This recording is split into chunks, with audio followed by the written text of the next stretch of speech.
isso num centro espírita. Tenha um médico de sua confiança para indicar para aquele depressivo.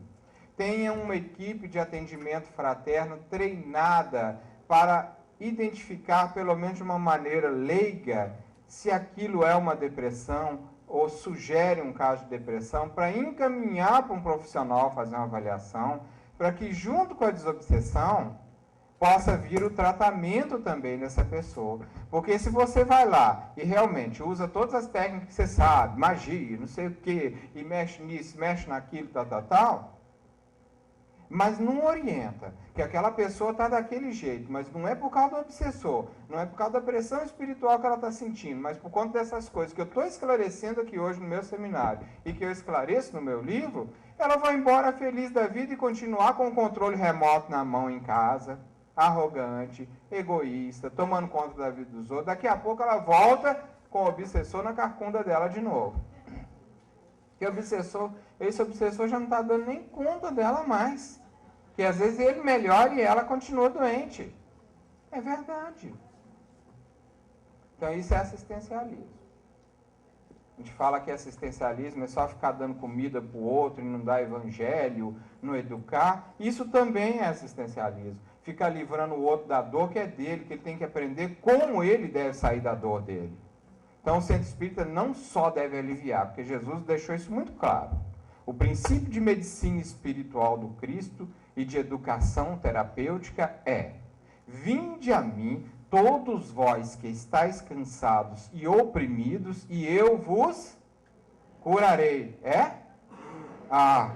Eu vos aliviarei. Olha, meu irmão, vem cá. Eu sei mesmo técnica de magia, mexer no seu chakra, inverter a paz do seu chakra. Você vai ficar bom em 3 dias.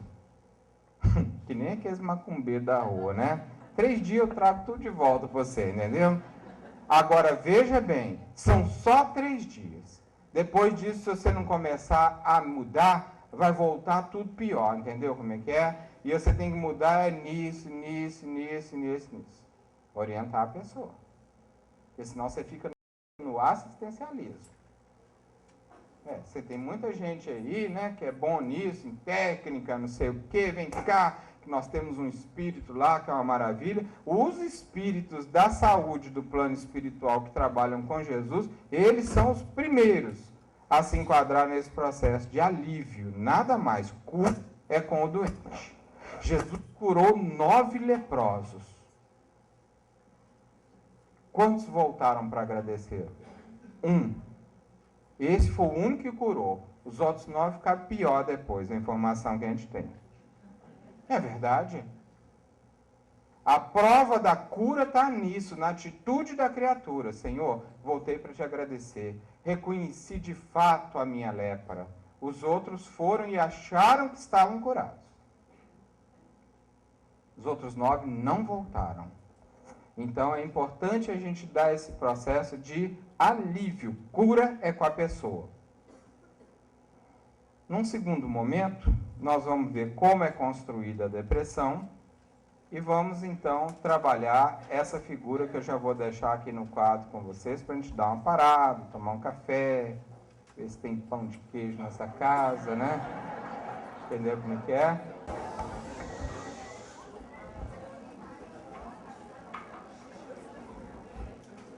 Tomei um cafezinho de mineiro no Rio Grande do Sul.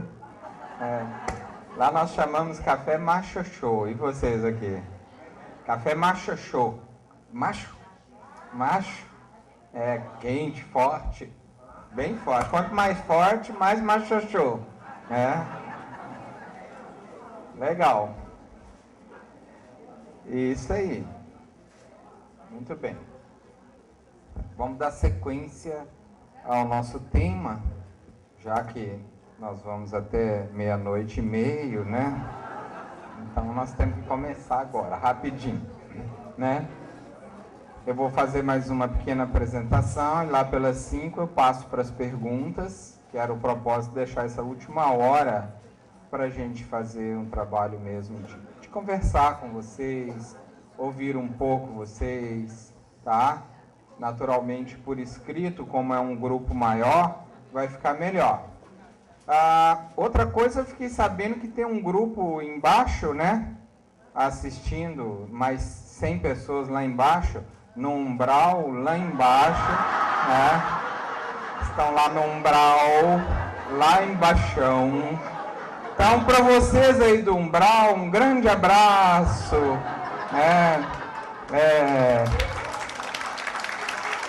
Ó, eu tenho um consolo para vocês do umbral.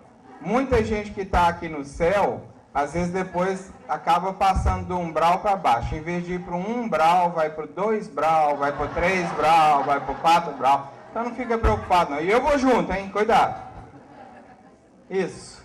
Eu não sabia que tinha uma turma lá embaixo, então estamos juntos, apesar de vocês estarem lá na outra sala. Isso aconteceu comigo em Salvador. Aí eu falei que a turma de baixo estava no umbral, mas quando deu o intervalo eu apanhei direitinho, viu? Uma surra espírita legal, daquelas. A medicina fala que isso aqui é depressão, ó, que nesse abacate seria apenas a casca.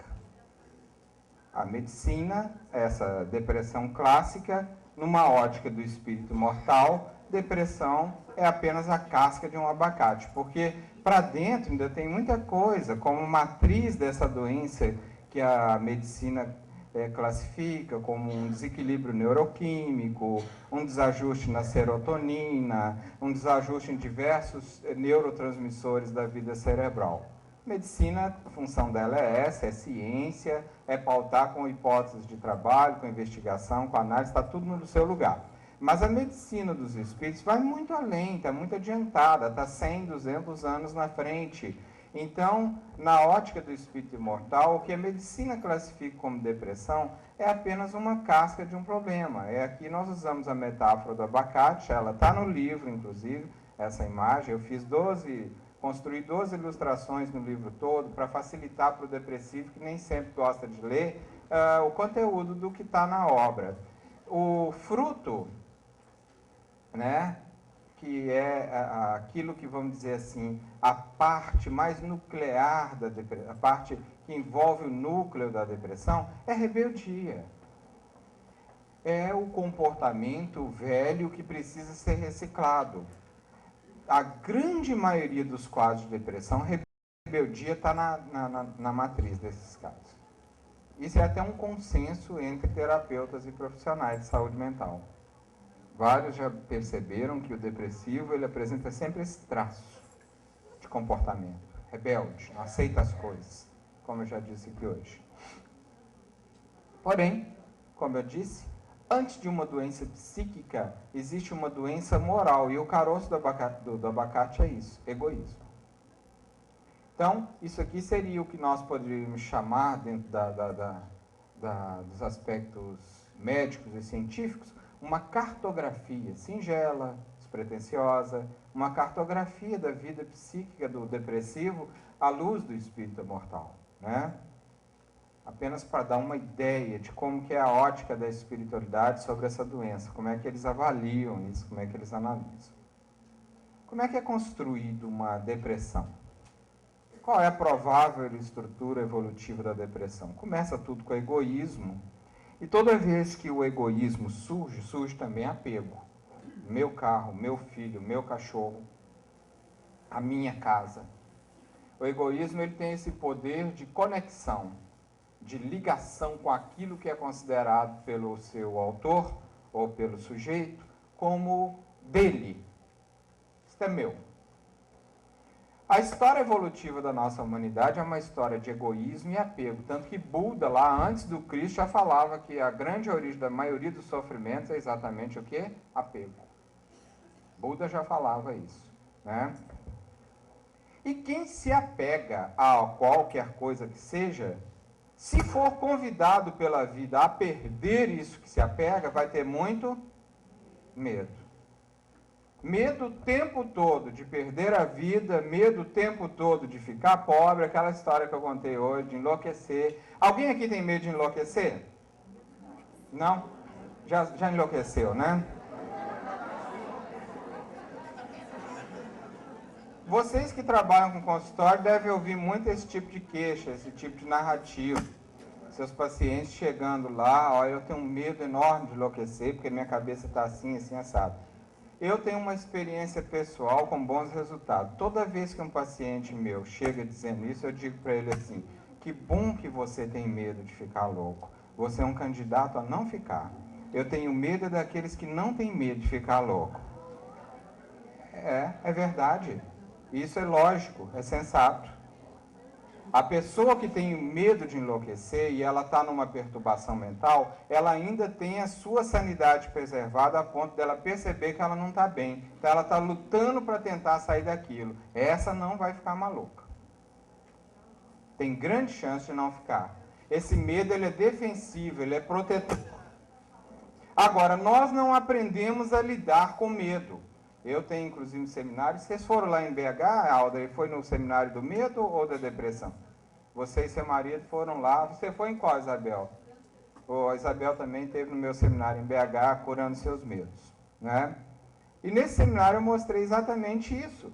O medo é extremamente importante para o nosso crescimento.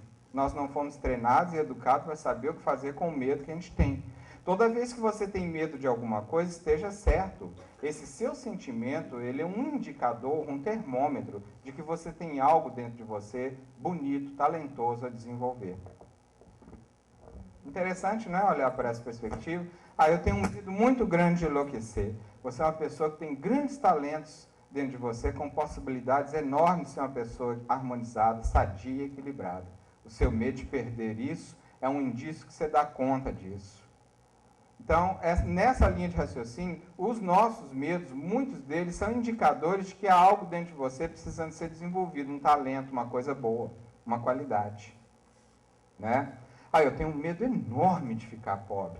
Pode estar certo que você tem um talento dentro de você, que você não descobriu, não desenvolveu, não sabe lidar com ele, não o percebeu, que é capaz, inclusive, de tornar você uma pessoa rica. Se não rica, uma pessoa estável. Diante disso que você tem. Então, é o contrário. Nós não fomos educados para saber o que fazer com os sentimentos que a gente tem. Só que não existe um sentimento dentro de nós que não tenha um significado educativo.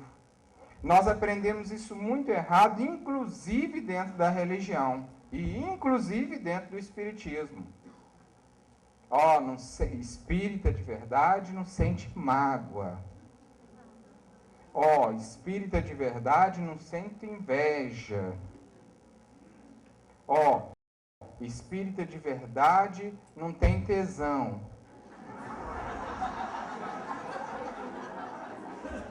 É por isso que está esse monte de anjo tudo perturbado na cabeça. É verdade. Os meus pacientes espíritas, a maioria deles, o diagnóstico energético fala disso. Eles têm um mental muito desenvolvido e o orgânico deles lá embaixo. Sem libido, sem fome, sem vontade de divertir, sem nada. Negam o corpo que tem. Não é só espírito. Todo religioso que eu tratei, eu observei isso no campo energético fazendo um diagnóstico. Raríssimas exceções. Valoriza muito o mental, ora muito, pensa muito no bem, um bem lá dos anjos. Que a gente ainda não dá conta de fazer, e adoece sem perceber. Então, nós não fomos treinados. Por exemplo, alguém aqui tem inveja? Levanta a mão quem tem. Ok. Os que não levantaram a mão, eu sugiro que procurem um psiquiatra urgente.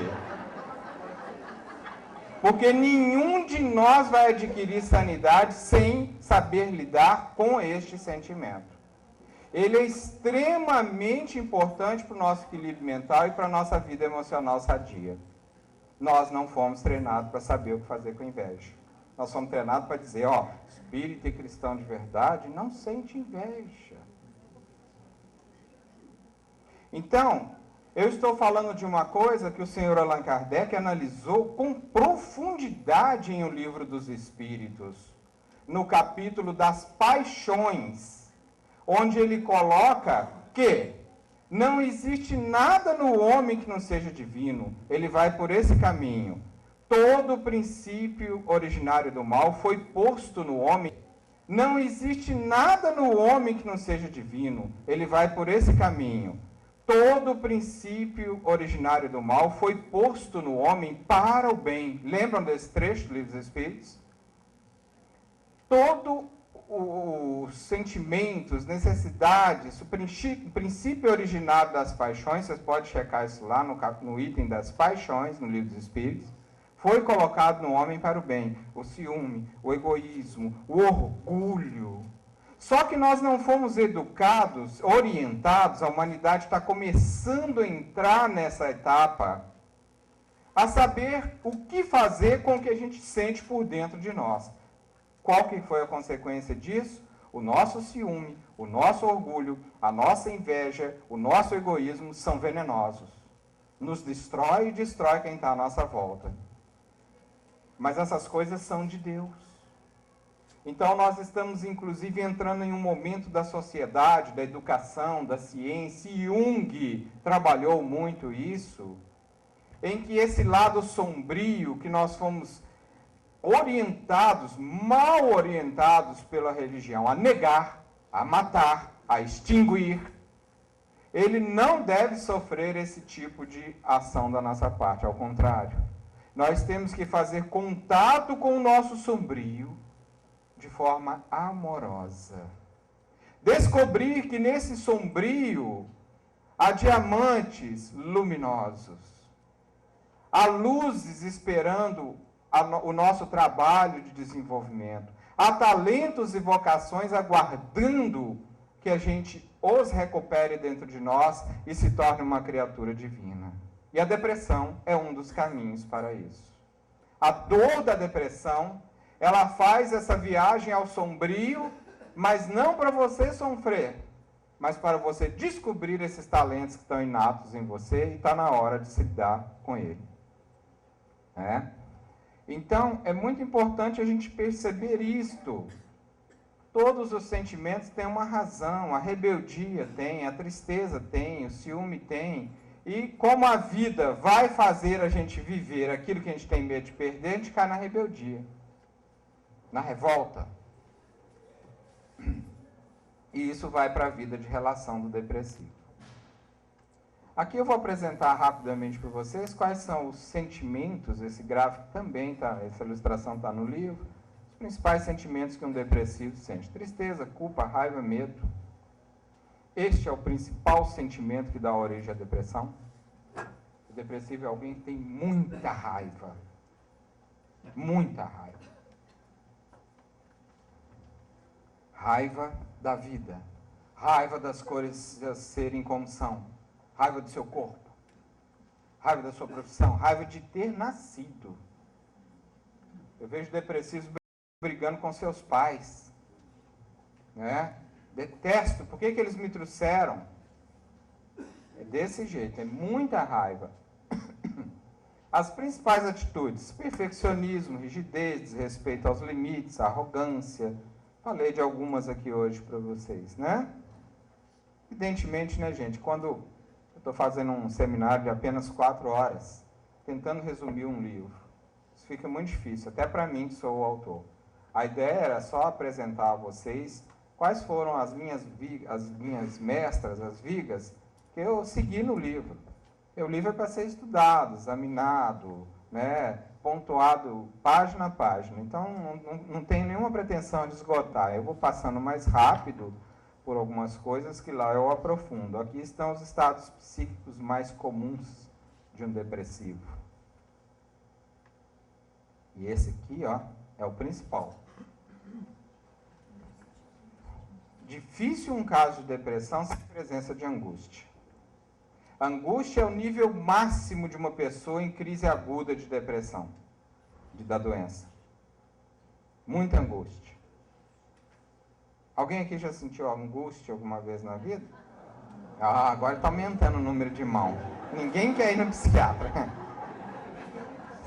Eu falei isso exatamente, não só para brincar com vocês, mas para mostrar que aquele conceito que desde o início eu estou trabalhando é uma verdade. Qual de nós passa pela vida sem angústia?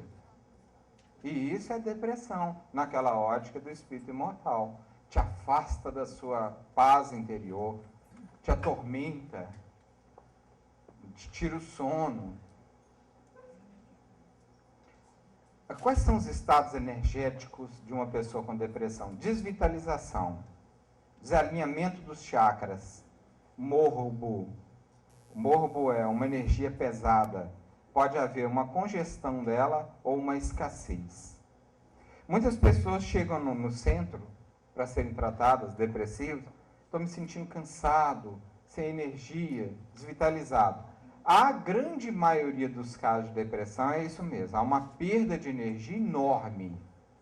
Mas nós já conseguimos perceber em aprendizado com os espíritos que alguns casos de depressão, mesmo a pessoa se sentindo cansada, desvitalizada, sem energia, tem alguns casos que, ao contrário, a pessoa está obesa energeticamente.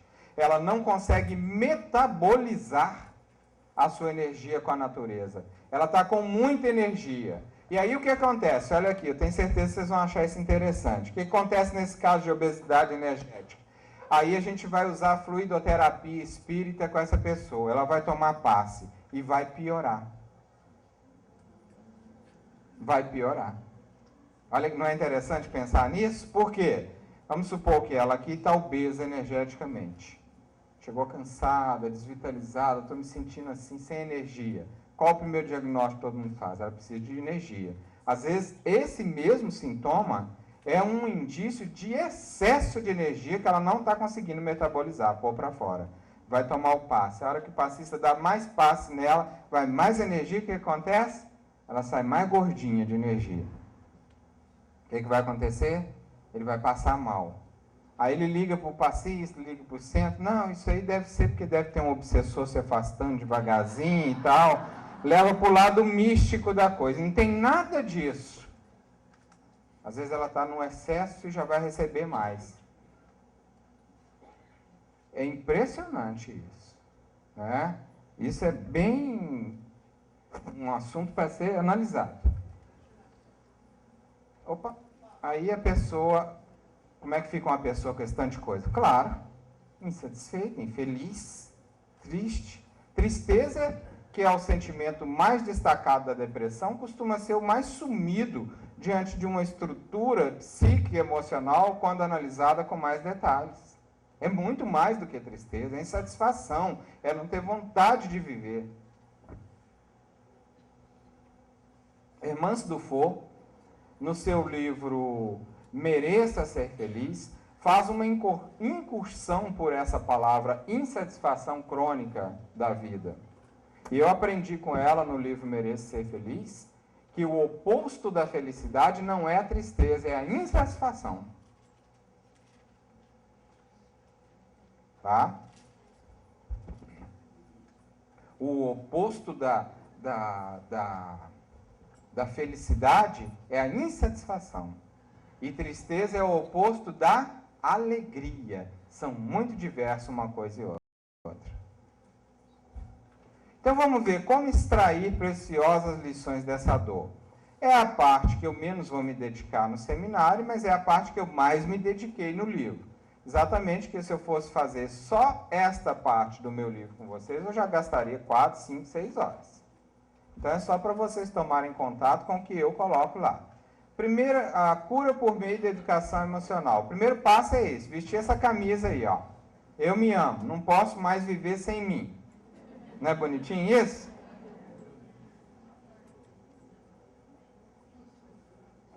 Vamos fazer uma técnica?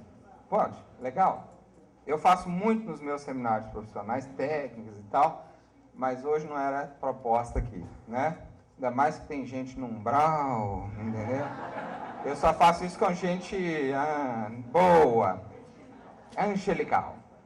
Então faz o seguinte, quer ver? Olha bem, fecha os seus olhinhos, um minutinho, e repita mentalmente, eu me amo, eu me amo, eu me amo. Eu visto a camisa do amor a mim.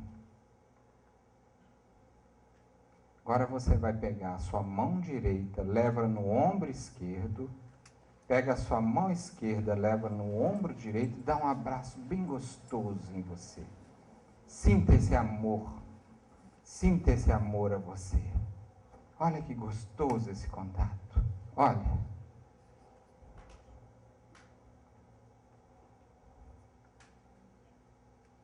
Gostaram? Deu para sentir? Estão felizes? Sentiram? Não é gostoso? Quem conseguiu a experiência do contato consigo? Tem uns que arrupia, né? Quem conseguiu? Não foi gostoso? Não foi legal se abraçar? É um contato com você. É esse o contato que todos os dias a gente precisa fazer para se curar. Um contato amoroso. Não de ficar só se abraçando assim, que foi uma técnica para você sentir. O que você sentiu é que você vai ter que aprender a desenvolver de vários modos para se curar das suas lutas e das suas dores. Porque se você não cuidar desse seu eu, você não consegue cuidar de mais ninguém. Então, a cura por meio da educação emocional. O remédio, a terapia e a ajuda espiritual serão fundamentais para que o doente encontre forças mínimas e condições mentais para iniciar esse árduo trabalho de autoeducação. São ferramentas abençoadas para atenuar a dor. Todavia, que fique claro, são tratamentos importantes, mas que podem se limitar a apenas abrandar sintomas da doença. Cura tem outro significado. Cura é libertação. Cura é consolidar na alma a mensagem de que a dor quer ensinar. Cura é um processo lento de recuperação da luz interior que foi temporariamente ofuscada pelas sombras do egoísmo e da rebeldia do depressivo. Então, é com alto amor que você começa esse processo de cura por meio da educação emocional. Quais são os 3 passos da educação emocional que eu desenvolvo no livro? Primeiro, aprender a função sagrada das emoções em sua vida.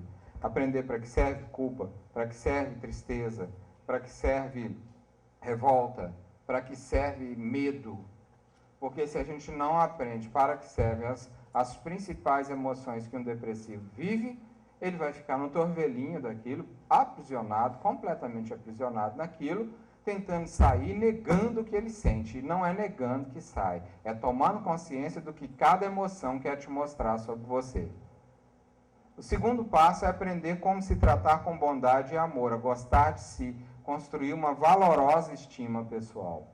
E o terceiro passo é tomar conta de sua vida e transformar os contextos ou gatilhos depressivos. Simples, não é? Hein? São só 3 passos. Hein? E aí pronto, você está livre. Não é fácil? É? Ou, vamos ver alguma coisa sobre isso. Então, temos aqui as 3 pílulas antidepressivas, né? Aprender a tratar-se com bondade, aprender a função sagrada das emoções e transformar os seus contextos depressivos. Primeiro passo, aprender a função sagrada das emoções. Educar-se emocionalmente é construir novos significados para aquilo que se sente. Tomar consciência dos objetivos nobres das emoções. Se você aprende para que servem as emoções, toda vez que elas acontecerem dentro de você,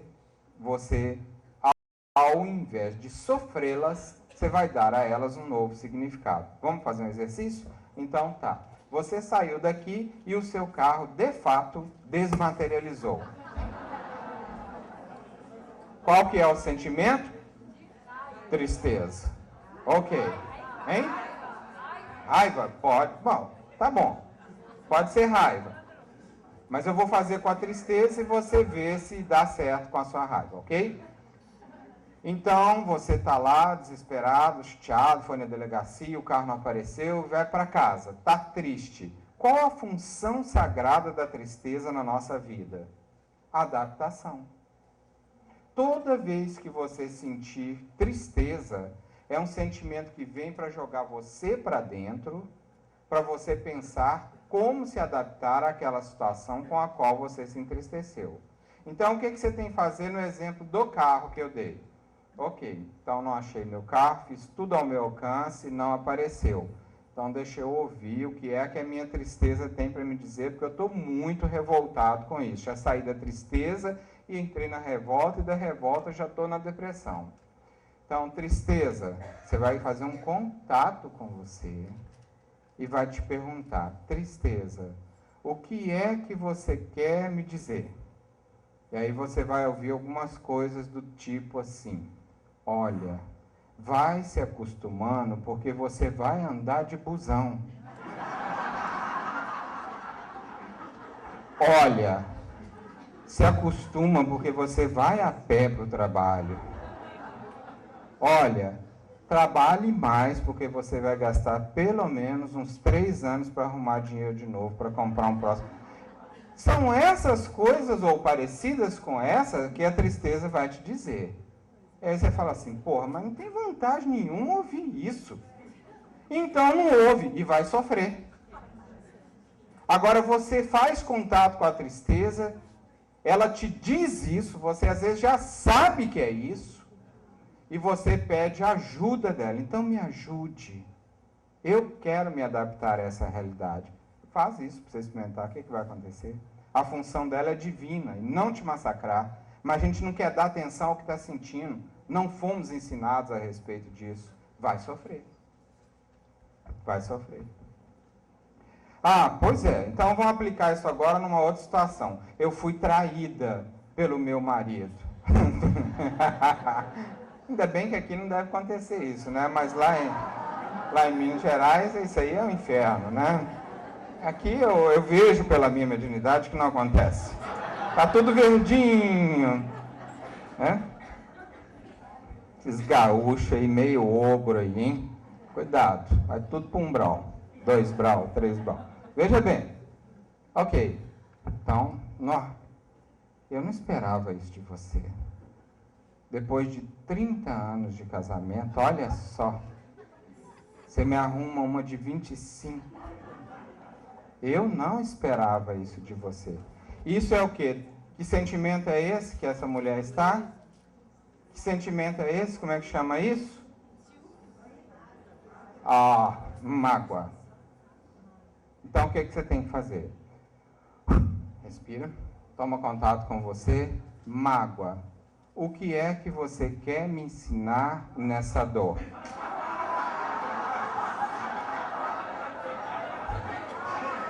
Posso falar? O que vocês estão rindo? Mágoa. Aí vocês já imaginaram, né? Algumas coisas. Eu vou falar, depois eu quero ouvir vocês. A mágoa vai dizer, você é um trouxa mesmo. Você só descobriu agora.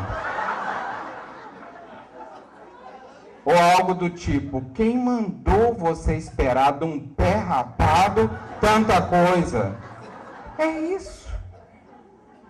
E você não quer ouvir, não quer aceitar essa realidade. O que vai restar para você? Sofra. Sofra.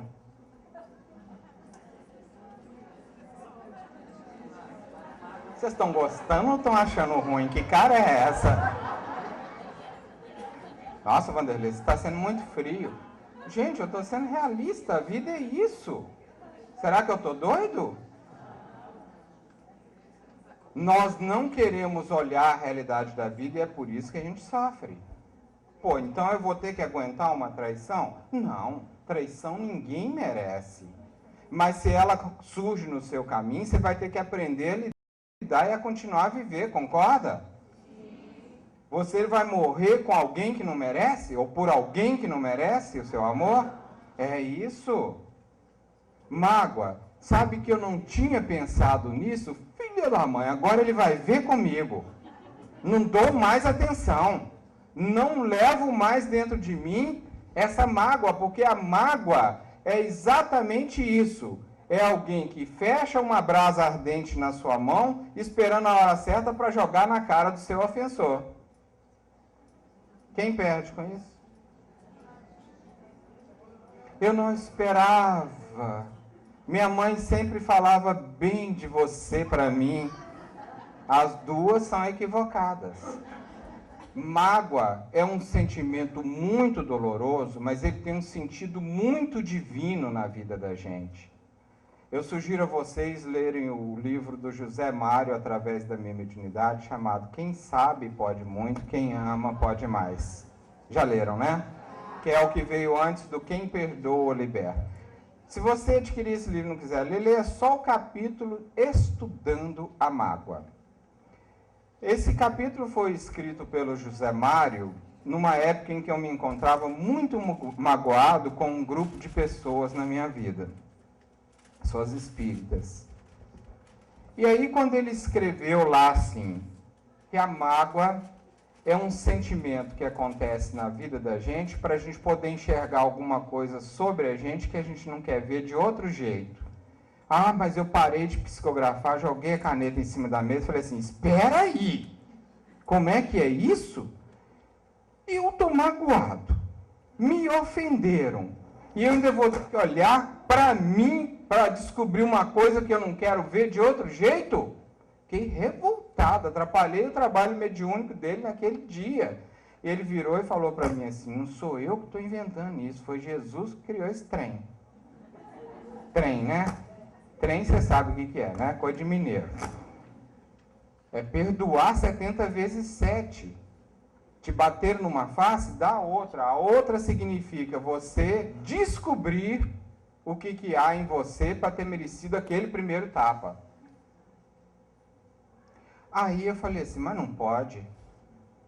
E aí eu comecei a falar. Ele falou assim comigo, então vai e teste.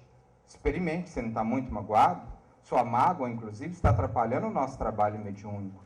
Eu estou querendo escrever algumas coisas sobre esse assunto, mas está pesando, você está com uma nuvem negra na sua aura. Então, experimente isso, vai ser você o meu primeiro aluno, você vai ser o primeiro aprendiz do que eu estou escrevendo, teste. Falei, tudo bem, então vamos lá, você está falando, eu vou testar. E aí eu passei a analisar, no contexto em que eu fui magoado, se eu tinha alguma coisa a ver com aquilo. Se era também de responsabilidade minha aquela mágoa. Se eu tinha alguma coisa para que ela tivesse acontecido.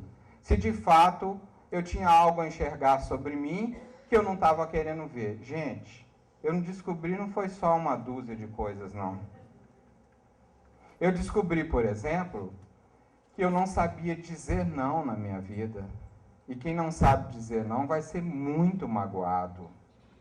Eu descobri, por exemplo, que a única pessoa que deve ter uma opinião final sobre aquilo que você vai decidir na sua vida é você mesmo.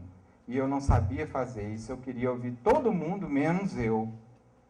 Então eu descobri N coisas sobre o meu comportamento que aquela mágoa me fez enxergar dentro de mim. Eu não estou com isso querendo dizer, e nem o José Mário disse isso no livro, que aqueles que me ofenderam estão certos. Não, eles estão errados, foram arrogantes, me ofenderam de fato, me desrespeitaram, mas desrespeitaram com a aquiescência de quem? Com a permissão de quem? Minha. Do contrário, eles teriam apenas cometido um equívoco de comportamento e eu sairia ileso e levaria a minha vida e sem dar atenção àquilo que aconteceu. Mas não, eu fui magoado, porque eu tinha enormes expectativas com aquele grupo. Eu tinha enormes expectativas com aqueles amigos. Eu jamais supunha que um dia eles pudessem fazer comigo ou agir comigo da forma como agiram. E a mágoa serviu para mostrar que toda expectativa a gente tem em relação a alguém, a gente tem que estar sempre pronto para abrir mão dela, porque com certeza essas pessoas não vão atingir essas expectativas que nós esperamos. Outra coisa que eu aprendi com a minha mágoa, uma enorme confiança nesse grupo de pessoas, e dizia assim, em vocês eu tenho confiança irrestrita.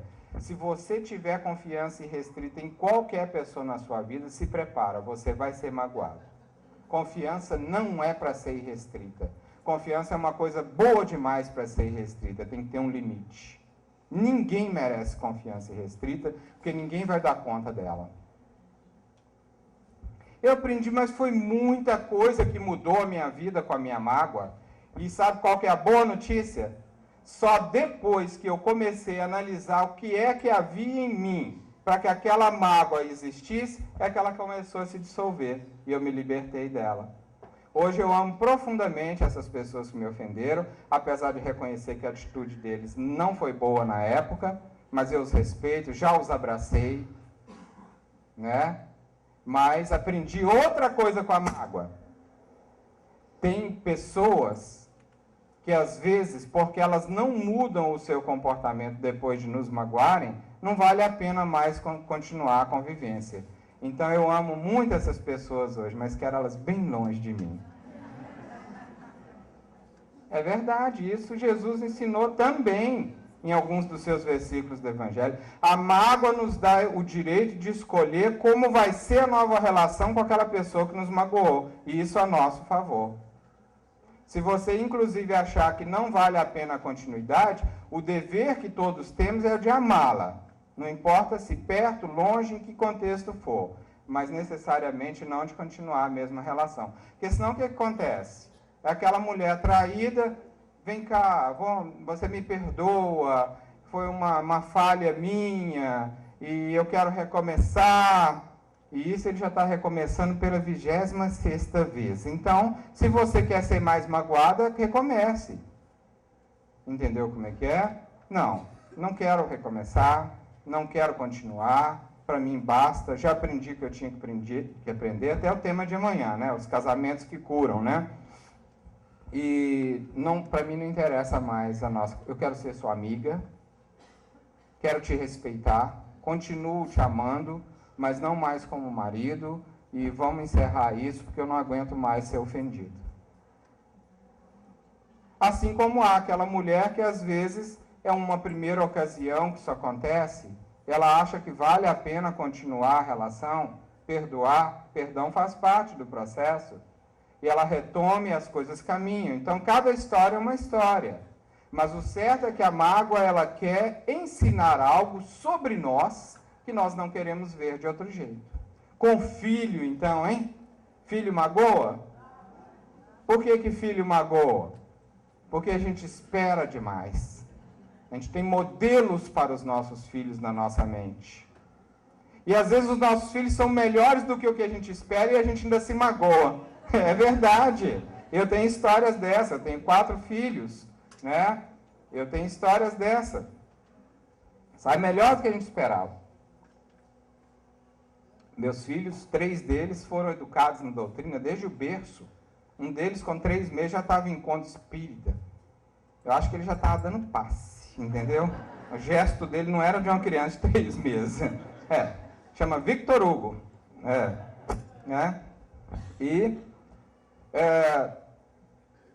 Eu esperava que os 3 filhos crescessem e fossem aqueles espiritões, igual o pai, né? Que nada. Chegou na juventude, eles não queriam mais nada com o espiritismo, que é uma coisa que está acontecendo muito com esses jovens de hoje. Até porque, às vezes, a casa espírita também não ajuda, né? Não tem ambiente para eles. Então, eu tive que ter uma conversa com ele e falei, olha, então que vocês sejam homens de bem, já que não querem ser espíritas, acho que o problema é seu. Lá na frente vocês vão voltar sofrendo, pedindo ajuda. Mas eu respeito, talvez não ocorra o que eu estou falando, toca o barco de vocês. Mas nesse momento da minha vida foi um momento muito cruel, porque eu tinha expectativas extraordinárias sobre eles, a tal ponto que quando eles se declararam que não queriam mais, que não iam mais e tudo, o meu amor por eles arrefeceu um pouco. E eu, numa palestra dessas, falando para pais, eu disse isso, e um homem lá levantou e falou assim, parabéns para você que você não perdeu o seu amor, porque eu tenho uma experiência semelhante e eu deixei, inclusive, de conviver com meus filhos pelo mesmo motivo. Perdi completamente o amor a eles. Não fui capaz de recuperar mais, porque eu os eduquei na evangelização, fiz isso, fiz aquilo, eles cresceram, foram outras coisas completamente diferentes. Vocês imaginem em que nível que chegam as expectativas da gente. Então, eu tive que, na minha tristeza de não ver os meus filhos como eu gostaria que eles fossem, amá-los como eles são. Isso é um dos grandes desafios da vida em família. Para não perder o meu amor por eles. E isso todos nós somos chamados dentro do lar, com marido, com esposa, com filho. E quem não aceita se deprime. Porque aí vai continuar querendo que os filhos sejam o que são, eles jamais vão ser. E a gente fica na revolta, na inaceitação e sofrendo por isso. Olha aí.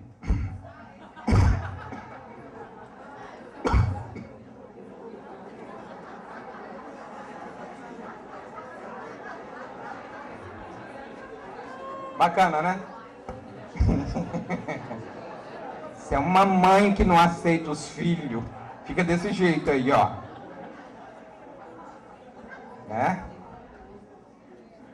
No segundo passo, que é aprender como se tratar com bondade, eu falei sobre a revolta, um termômetro do nível de aceitação, o significado libertador do sentimento de tristeza e a culpa diante de expectativas.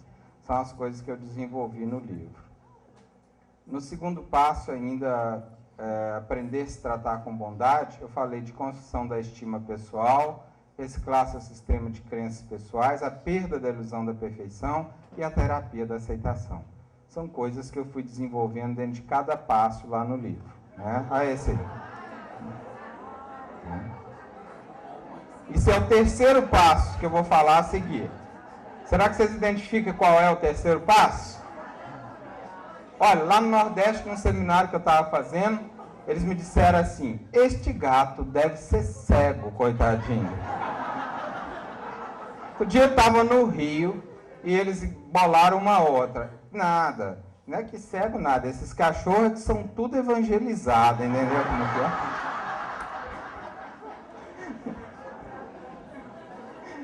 Isso aqui é uma imagem do terceiro passo, é o gatilho emocional. É importante a pessoa que vai fazer o tratamento de depressão aprender qual é o seu gatilho emocional. O que é um gatilho emocional ou um contexto emocional, né, de depressão? Aprender a desarmar. Vou relacionar alguns gatilhos bem comuns em casos diversos, independente da gravidade da depressão e de suas causas reais. Olha aí alguns gatilhos. Acontecimentos sociais trágicos, pequenas perdas materiais por descuido no orçamento. Isso pode detonar uma depressão, não ser a causa, mas ativa, reativa. Né? Eu vou contar um caso, vocês vão entender bem de contexto depressivo. Excesso de trabalho, trânsito urbano, descuido com o corpo físico, aceitar maus tratos em ambiente profissional, vizinhança invasiva e desordeira. Né? Eu tinha uma paciente minha que nós fizemos todos os trajetos, medicação, psicoterapia, tratamento espiritual, e ela entrou num processo de comprometimento com a sua educação emocional. Ficou uma beleza. Mas um dia, mesmo ainda cuidando dela, eu observei que ainda havia algum gatilho que jogava ela um pouco ainda no campo da depressão. E comecei a examinar que gatilho era. Como o problema mais sério dela, o núcleo da depressão, era a revolta com a vida material, com a vida financeira dela, toda vez que ela deixava essa revolta crescer, ela entrava em quadro de depressão severo. Então, existia um gatilho depressivo dentro da casa dela. Assim que ela abria a porta, quando ela chegava em casa depois do trabalho, de um dia de trabalho, a primeira coisa que ela via era uma mesinha de 3 gavetas, onde ela punha as contas dela em cima da mesa. Toda vez que ela batia o olho na mesa, ela entrava em casa e se sentia mal. Então nós fomos examinar, entrar em detalhes para saber que gatilho era esse, que toda vez que ela entrava em casa, ela se sentia mal. E descobrimos que o problema era esse. Então eu sugeri a ela: você vai tirar essa mesa de lá, põe em outro lugar e pôr a conta no último lugar que você vai ver, mas você não vai esquecer. Dito e feito, acabou. Passou a se sentir muito bem e curou a depressão dela. Se alguém não tivesse os conceitos que eu estou estudando no livro, ia dizer assim: puxa, bastou mudar uma mesa e ela se curou? Não, isso foi o último estágio. Ela fez todos os estágios mais difíceis que vieram antes. E faltava ainda o gatilho. Aquilo era um disparador da depressão dela, e não a causa. Então tem que analisar também no terceiro passo que contextos podem ainda estar sendo favoráveis à sua depressão. Eu tinha uma cliente que ela também fez todos os percursos e ela só abandonou, só largou, libertou da depressão definitivamente depois que ela mudou, que ela morava com os pais com 40 anos e foi morar sozinha. O gatilho era o lar dos pais. O contexto familiar em que ela morava. Não era a causa, mas era um gatilho disparador. Então, a gente tem que saber analisar isso também. Eu dou umas dicas no livro para isso aí. Quero que vocês depois façam uma visitinha no SOS